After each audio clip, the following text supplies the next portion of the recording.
صلو علی الحبیب صلی اللہ تعالی علی محمد صلی اللہ علیہ وآلہ وسلم۔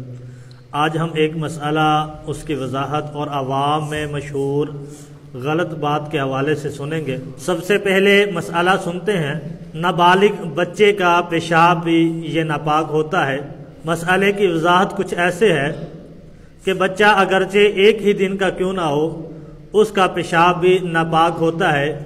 اگر وہ کسی جگہ پر، بدن پر یا لباس پر لگ جائے تو وہ جگہ، بدن کا وہ حصہ یا لباس کا وہ حصہ ناپاک ہو جاتا ہے۔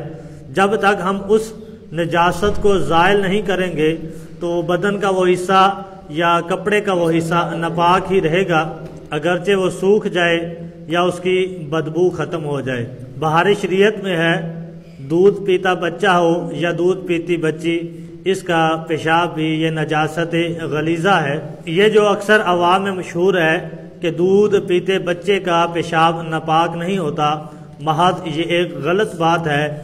بچہ اگرچہ ایک دن کا ہو یا ایک گھنٹے کا ہو، اس کا پیشاب بھی ناپاک ہوتا ہے۔ اللہ تبارک و تعالی ہمیں صحیح معنوں میں اسلامی احکام کو سیکھنے، سمجھنے اور اس پر عمل کرنے کی توفیق نصیب فرمائے۔ آمین بجاہ النبی الامین صلی اللہ علیہ وسلم۔